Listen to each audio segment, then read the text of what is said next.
ਵਾਹਿਗੁਰੂ ਵਾਹਿਗੁਰੂ ਵਾਹਿਗੁਰੂ ਵਾਹਿਗੁਰੂ ਵਾਹਿਗੁਰੂ।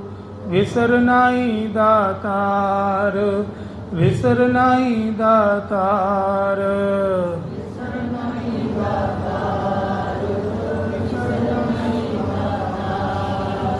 ਆਪਣਾ ਨਾਮ ਦੇਹੋ, ਆਪਣਾ ਨਾਮ ਦੇਹੋ,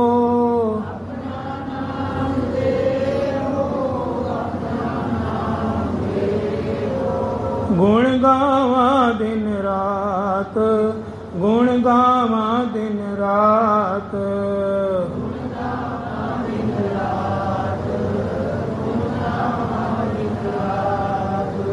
ਨਾਨਕ ਚਾਹੋ ਏ ਹੋ, ਨਾਨਕ ਚਾਹੋ ਏ ਹੋ।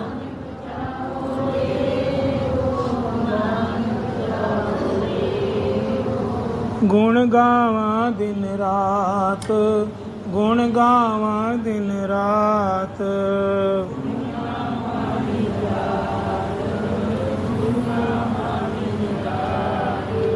ਗੁਣ ਗਾਵਾਂ ਦਿਨ ਰਾਤ, ਗੁਣ ਗਾਵਾਂ ਦਿਨ ਰਾਤ।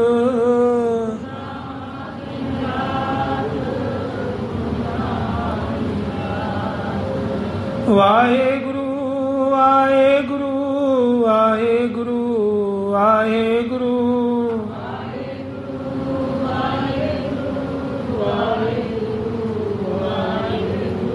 ਵਾਹਿਗੁਰੂ ਵਾਹਿਗੁਰੂ ਵਾਹਿਗੁਰੂ ਵਾਹਿਗੁਰੂ।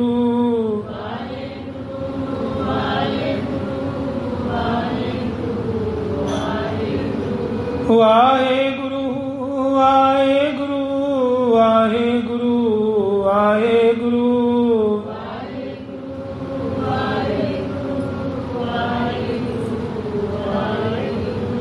ਵਾਹਿਗੁਰੂ ਵਾਹਿਗੁਰੂ ਵਾਹਿਗੁਰੂ ਵਾਹਿਗੁਰੂ।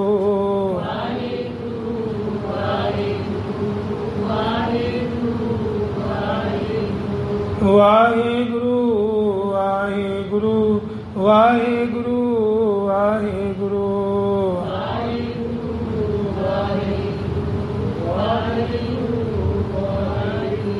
ਵਾਹਿਗੁਰੂ ਵਾਹਿਗੁਰੂ ਵਾਹਿਗੁਰੂ ਵਾਹਿਗੁਰੂ।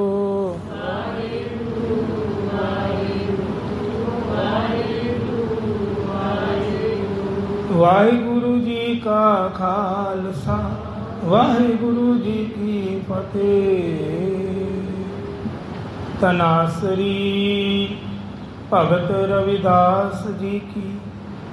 ਇੱਕ ਓਂਕਾਰ ਸਤਿਗੁਰ ਪ੍ਰਸਾਦ। ਤਨਾਸਰੀ ਰਾਗ ਹੈ ਭਗਤ ਰਵਿਦਾਸ ਜੀ। 15 ਭਗਤਾਂ ਦੀ ਬਾਣੀ ਜੋ ਸ਼੍ਰੀ ਗੁਰੂ ਗ੍ਰੰਥ ਸਾਹਿਬ ਜੀ ਮਹਾਰਾਜ ਵਿੱਚ ਦਰਜ ਹੈ। ਆਖੋ ਸਤਨਾਮ ਸ਼੍ਰੀ। ਉਹਨਾਂ ਵਿੱਚੋਂ ਇੱਕ ਪ੍ਰੇਮੀ, ਬੜੇ ਹੀ ਪਿਆਰ ਵਾਲੇ ਭਗਤ ਰਵਿਦਾਸ, ਜਿਨ੍ਹਾਂ ਦੀ ਇਹ ਪ੍ਰੇਮ ਬਣੀ, ਪ੍ਰੇਮ ਦੀ ਭਰੀ ਹੋਈ ਬਾਣੀ ਹੈ, ਜਿਨ੍ਹਾਂ ਦੇ ਬੋਲ ਹਨ, ਹਮ ਸਰ ਦੀਨ ਦਿਆਲ ਨਾ ਤੁਮ ਸਰ।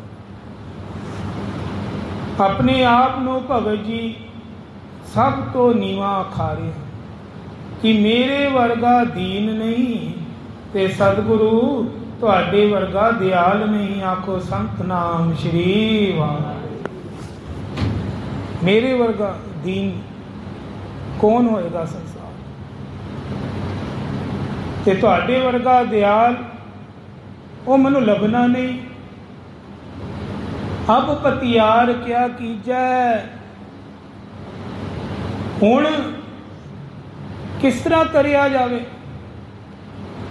ਕਿਸ ਤਰ੍ਹਾਂ ਨਦੀ ਵਿੱਚੋਂ ਪਤਿਆਰ ਕਿਸ ਤਰ੍ਹਾਂ ਤੈਰੇ। ਮੈਨੂੰ ਇਸ ਸਮੁੰਦਰ ਵਿੱਚੋਂ, ਇਸ ਭਵਜਲ ਵਿੱਚੋਂ ਤਾਰ ਲਓ ਮਹਾਰਾਜ। ਮੈਂ ਦੁਨੀਆ ਦੇ ਵਿੱਚ ਠੋਕਰਾਂ ਖਾ ਰਿਹਾ ਹਾਂ, मैं नीवी जात दा हाँ, तुसी उच्चा हो ते मेरे कोलो नाम जपा लो, मेरे को भगती सिमरन करा लो। भगत रविदास जी अपने आप ਨੂੰ ਨੀਵਾਂ ਖਾਂਦੇ ਸਨ। ਚਮਾਰ ਜਾਤ ਦੇ ਅੰਦਰ ਇਹਨਾਂ ਦਾ ਜਨਮ ਸੀ ਤੇ ਤਾਂ ਵੀ ਇਹ ਬੜੇ ਹੀ ਵੱਡੇ ਭਗਤ ਹੋਏ ਨੇ। ਇਹਨਾਂ ਨੂੰ ਦਰਜਾ ਉੱਚਾ ਮਿਲਿਆ ਹੈ ਕਿਉਂਕਿ ਬਾਣੀ ਗੁਰੂ ਹੈ। ਬਾਣੀ ਗੁਰੂ ਅਰਜਨ ਦੇਵ ਮਹਾਰਾਜ ਜੀ ਨੇ ਇਹਨਾਂ ਨੂੰ ਦਰਜਾ ਦਿੱਤਾ ਹੈ।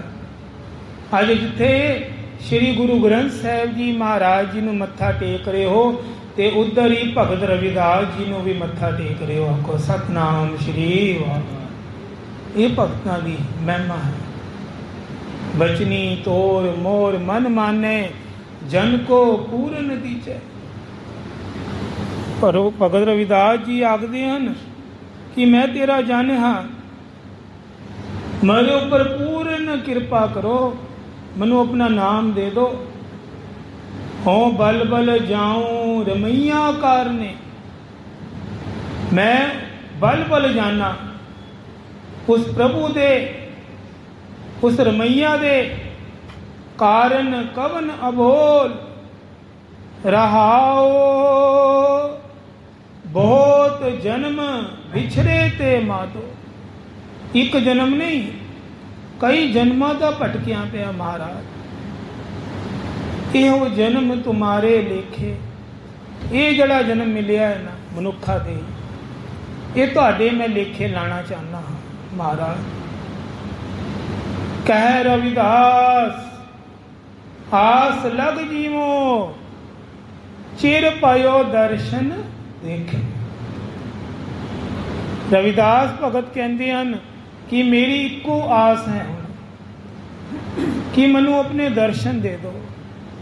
ਬੜੀ ਹੀ ਉਮਰ ਲੰਘ ਗਈ, ਜਨਮ ਲੰਘ ਗਏ, ਪਰ ਪ੍ਰਭੂ ਪਰਮਾਤਮਾ ਤੁਹਾਡੇ ਦਰਸ਼ਨ ਨਹੀਂ ਹੋ ਰਹੇ। ਇਹ ਦਰਸ਼ਨਾਂ ਦੀ ਮੰਗ ਕੀਤੀ ਹੈ ਭਗਤ ਰਵਿਦਾਸ ਜੀ ਨੇ, ਕਿਉਂਕਿ ਜਿੰਨੇ ਵੀ ਭਗਤ ਹੋਏ, ਚਾਹੇ ਭਗਤ ਕਬੀਰ ਹੋਏ ਹਨ, ਭਗਤ ਨਾਮਦੇਵ ਹੋਏ ਹਨ, ਭਗਤ ਧੰਨਾ ਜੀ ਹੋਏ ਹਨ, ਇਹਨਾਂ ਨੇ ਪ੍ਰਭੂ ਨੂੰ ਯਾਦ ਕੀਤਾ ਤੇ ਦਰਸ਼ਨਾਂ ਦੀ ਮੰਗ ਨਾਲ ਕੀਤੀ ਕਿ ਸਾਨੂੰ ਦਰਸ਼ਨ ਦਿਓ। ਦਰਸ਼ਨ ਦੀਜਾ ਖੋਲ ਕੇ ਵਾ। ਇਹ ਦਰਸ਼ਨਾਂ ਦੀ ਭੁੱਖ ਇਹਨਾਂ ਨੂੰ ਉਸ ਤਰ੍ਹਾਂ ਲੱਗਦੀ ਸੀ ਜਿਸ ਤਰ੍ਹਾਂ ਕੋਈ ਮੱਛਲੀ ਪਾਣੀ ਤੋਂ ਬਿਨਾਂ ਤੜਪਦੀ ਹੈ, ਜਿਸ ਤਰ੍ਹਾਂ ਕੋਈ ਚਾਤਰਿਕ ਉਸ ਸਵਾਂਤੀ ਬੂੰਦ ਬਿਨਾਂ ਤੜਫ ਰਿਹਾ ਹੈ। ਉੱਪਰ ਨਦੀਆਂ, ਪੋਖਰ, ਸਮੁੰਦਰ ਦਾ ਪਾਣੀ ਧਰਤੀ ਤੇ ਪਿਆ ਹੈ, ਪਰ ਚਾਤਰਿਕ ਉਸ ਬੂੰਦ ਦੇ ਪਿੱਛੇ ਤੜਫ ਰਿਹਾ ਹੈ। ਪਰਮਾਤਮਾ ਕੋਲੋਂ ਇੱਕੋ ਬੂੰਦ ਬਬੀਆ ਅੰਮ੍ਰਿਤ ਵੇਲੇ ਬੋਲਿਆ, ਤਾਂ ਦਰ ਸੁਣੀ ਪੁਕਾਰ। ਮੇਘੈ ਨੋ ਫੁਰਮਾਨ ਹੋਇਆ, ਵਰਸੋ ਕਿਰਪਾ ਧਾਰ। ਬਾਰਿਸ਼ ਦੀ ਪਹਿਲੀ ਬੂੰਦ ਚਾਤਰਿਕ ਪੀਂਦਾ ਹੈ। ਧਰਤੀ ਤੇ ਜਿਹੜਾ ਜਲ ਹੈ ਉਹਦੇ ਵਾਸਤੇ ਕਿਸੇ ਕੰਮ ਦਾ ਨਹੀਂ। ਉਸ ਬੂੰਦ ਪਿੱਛੇ ਤੜਫ ਤੜਫ ਕੇ ਮਰ ਜਾਂਦਾ ਹੈ। ਭਾਵੇਂ ਉਹ ਬੂੰਦ ਉੱਪਰੋਂ ਕਿੰਨੀ ਕੁ ਦੇਰ ਬਾਅਦ ਗਿਰੇ, ਉਹਨੇ ਪੀਣੀ ਉਹੀ ਹੈ, ਧਰਤੀ ਦਾ ਪਾਣੀ ਨਹੀਂ ਪੀਏਗਾ। ਇਸੇ ਤਰ੍ਹਾਂ ਦੀ ਤੜਫ ਹੁੰਦੀ ਹੈ ਪ੍ਰਭੂ ਭਗਤਾਂ ਦੀ ਵੀ। ਉਹ ਪ੍ਰਭੂ ਦਰਸ਼ਨ ਤੋਂ ਸਿਵਾ ਕੋਈ ਮੰਗ ਕਰਦੇ ਹੀ ਨਹੀਂ। ਸਿਰਫ ਇੱਕ ਪ੍ਰਮਾਤਮਾ ਦੇ ਦਰਸ਼ਨ ਚਾਹੀਦੇ ਉਹਨਾਂ ਨੂੰ, ਸੱਚੇ ਗੁਰੂ ਦੇ, ਹੋਰ ਕੁਛ ਨਹੀਂ ਚਾਹੀਦਾ। ਕੋਈ ਮੰਗ ਨਹੀਂ, ਕੋਈ ਦੁਨਿਆਵੀ ਪਦਾਰਥ ਨਹੀਂ, ਸਿਰਫ ਦਰਸ਼ਨ ਦੀ ਲੋਚ। ਇਹ ਭਗਤਾਂ ਦੇ ਜੀਵਨ ਤੋਂ ਖੁਸ਼ਬੂ ਮਿਲਦੀ ਹੈ। ਭਗਤ ਰਵਿਦਾਸ ਅੱਜ ਬਨਾਰਸ ਦੇ ਵਿੱਚ ਇੱਕ ਵਾਰ ਇੱਕ ਮੰਦਿਰ ਦੇ ਅੰਦਰ ਦਰਸ਼ਨਾਂ ਨੂੰ ਆ ਰਹੇ ਹਨ। ਦਰਸ਼ਨਾਂ ਨੂੰ ਮੰਦਿਰ ਦਾ ਪੁਜਾਰੀ ਉੱਚੀ ਜਾਤ ਦਾ ਆਪਣੇ ਆਪ ਨੂੰ ਮੰਨਦਾ ਹੈ, ਬ੍ਰਾਹਮਣ।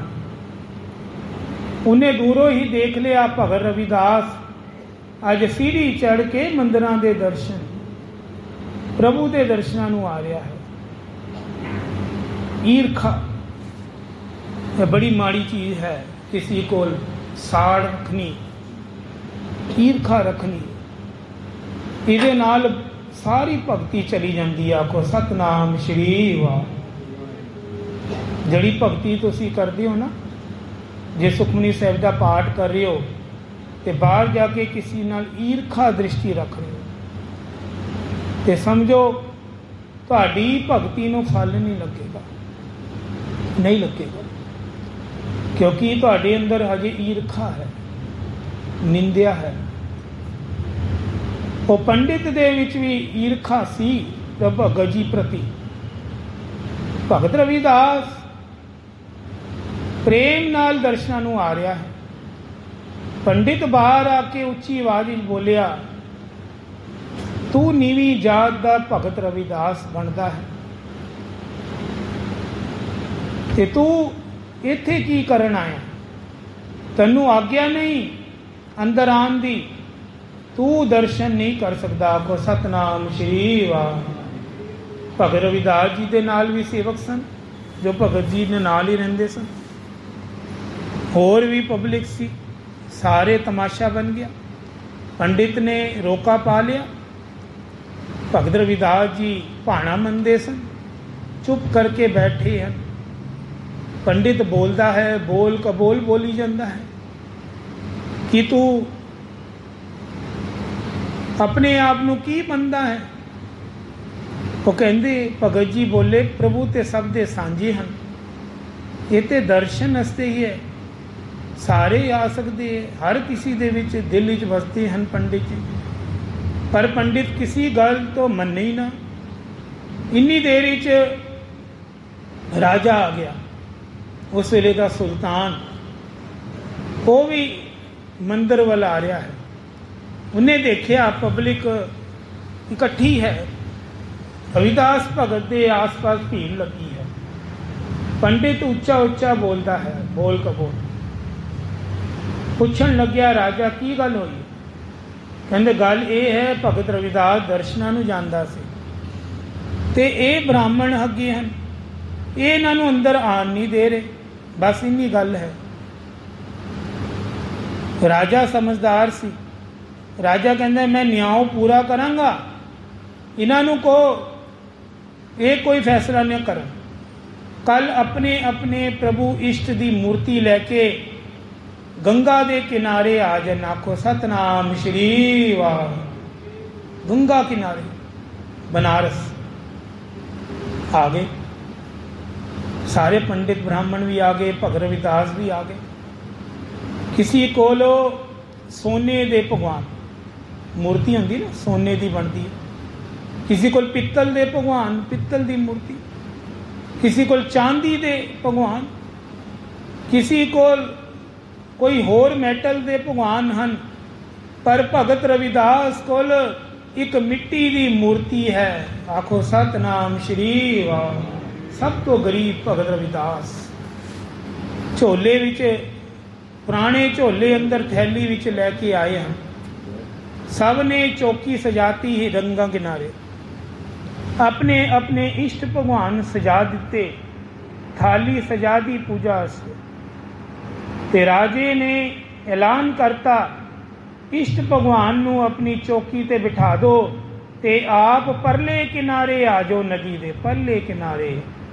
सारे पुजारी वड्डे वड्डे ब्राह्मण इष्ट छड़ के उधर पहुंचे हैं परले किनारे। भगत रविदास भी है, रविदास भी लाइन विच लगे हैं, वो भी अपनी मूर्ति चौकी उपर विराजमान करके आ गए हैं। हुण राजा उच्ची थां ते बैठा है कुर्सी पे। राजे ने आज्ञा कर दी कि सारे अपने भगवान नू याद करो, मुरारी ने, और नाम लो, भगवान की आरती करो, पूजा करो परले किनारे तो। जिहदे भगवान इस नदी नू पार करके उहदी गोदी विच आणगे, मैं उन्होंने सच्चा ते पवित्र मनांगा। आखो सतनाम श्री वाहिगुरू। परीक्षा पै गई, इम्तिहान दी घड़ी आ गई है। हुण पता लग जाएगा सच्चा कौन ते झूठा कौन। हुण की होया, सब ने अपनी पूजा की जी, सब ने।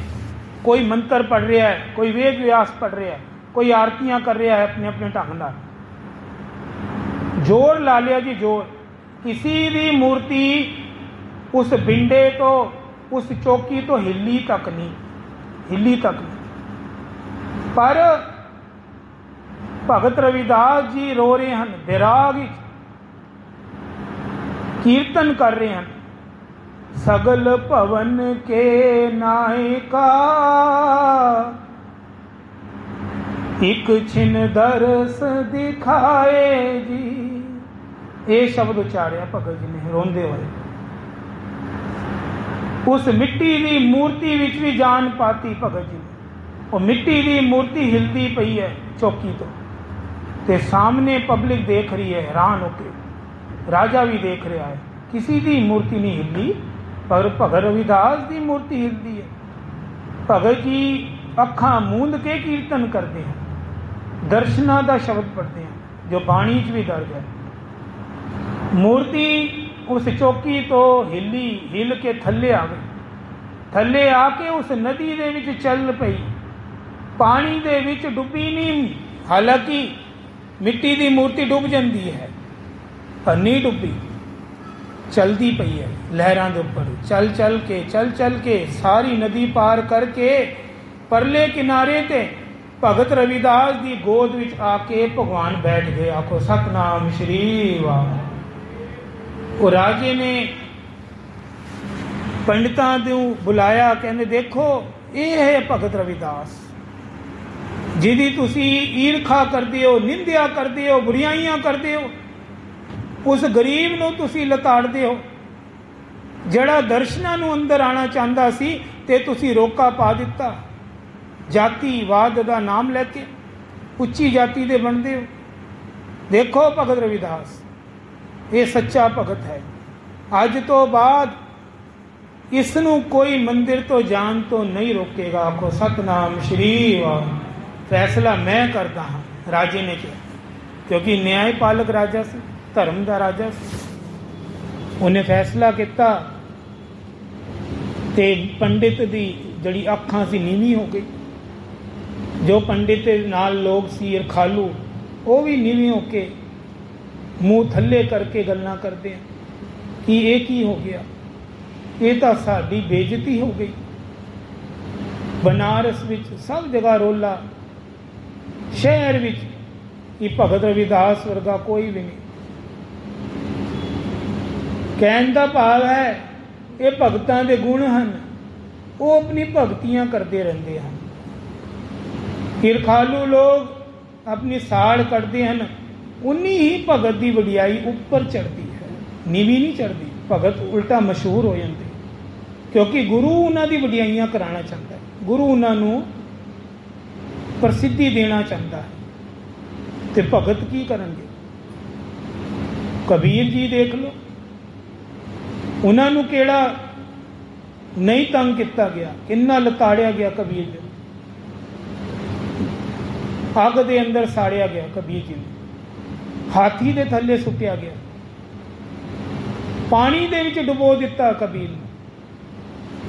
तां भी प्रभु परमात्मा ने कबीर भगत की लाज रख के उन्होंने बचा लिया।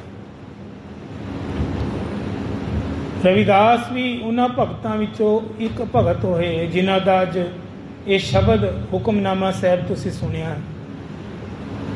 रविदास भगत साधुआं का बहुत सत्कार करते थे। घर के अंदर जो भी किरत कमाई करते वो संगत नूं वरता देंदे। उन्हां दे घर साधु संगत आंदी रहिंदी सी, कोई लुको नहीं रखते सी। उन्हां नूं प्रशादा छकाना, प्रेम नाल कथा कहानियां करनी, ये रोज़ का नियम सी भगत जी का। रोजाना ही इस तरह करते भगत रविदास। एक दिन परमात्मा आप रूप धार के साधु दा ते भगत रविदास की कुटिया विच आ गया है।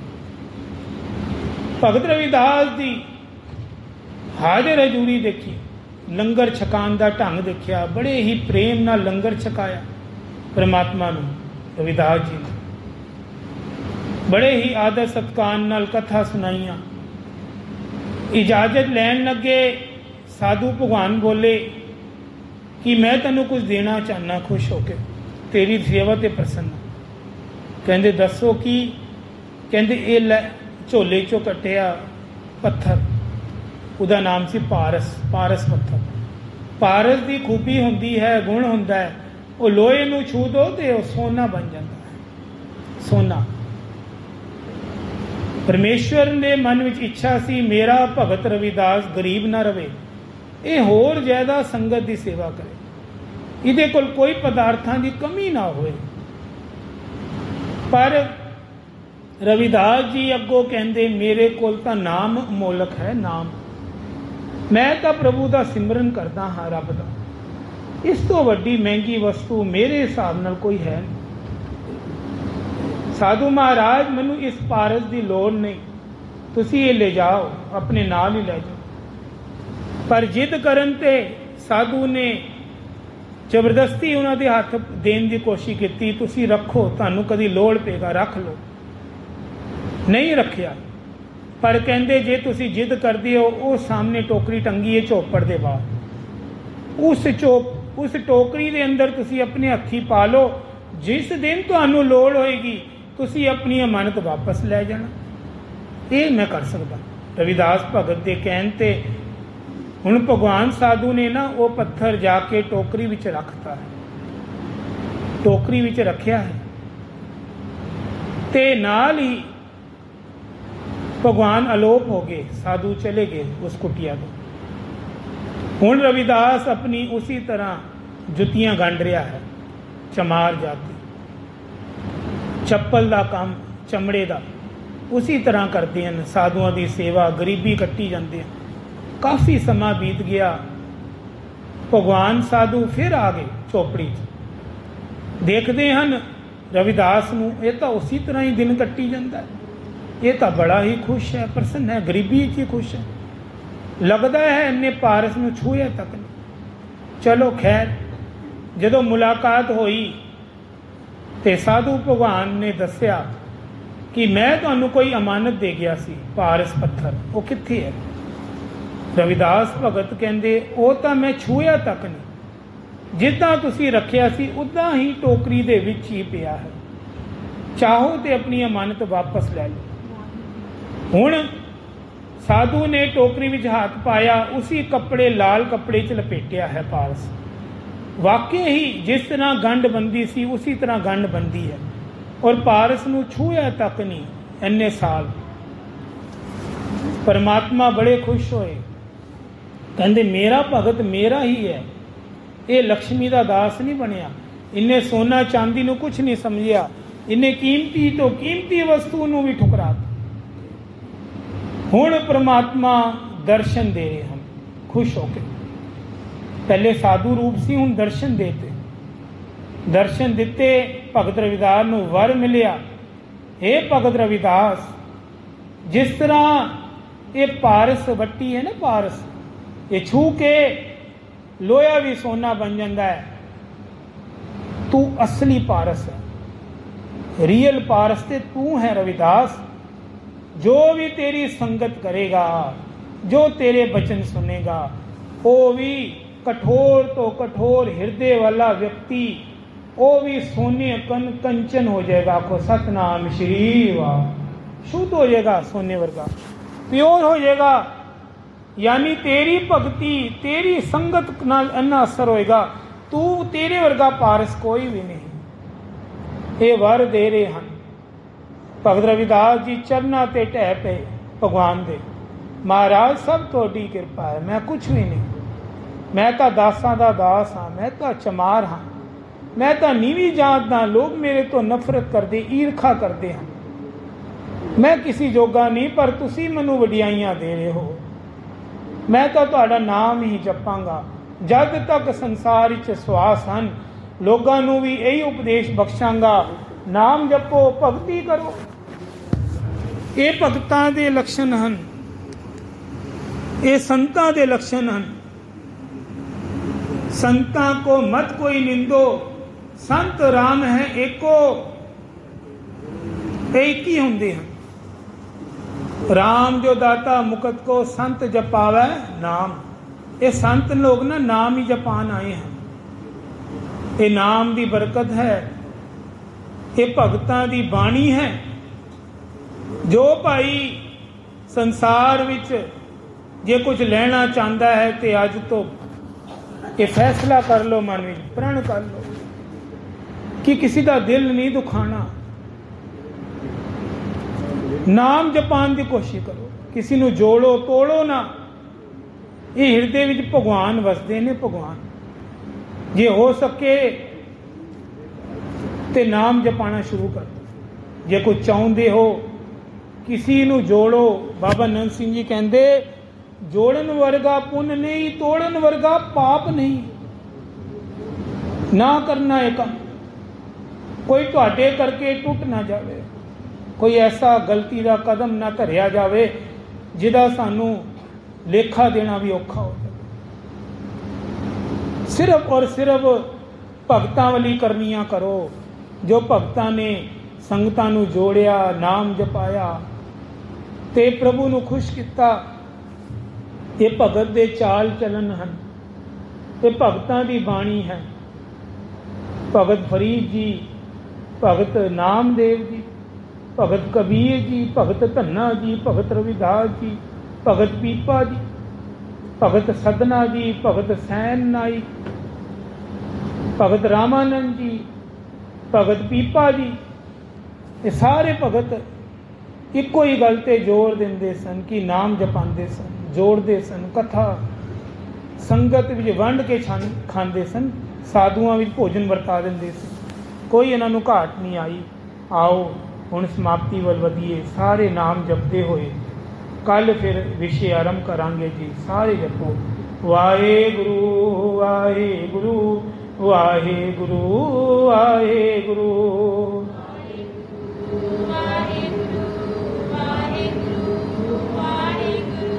ਵਾਹਿਗੁਰੂ ਵਾਹਿਗੁਰੂ ਵਾਹਿਗੁਰੂ ਵਾਹਿਗੁਰੂ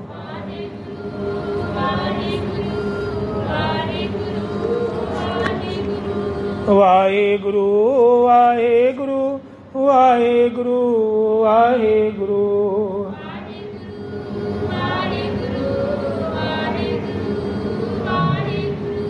ਧੰਨ ਸ਼੍ਰੀ ਗੁਰੂ ਗ੍ਰੰਥ ਸਾਹਿਬ ਜੀ, ਧੰਨ ਸ਼੍ਰੀ ਗੁਰੂ ਗ੍ਰੰਥ ਸਾਹਿਬ ਜੀ।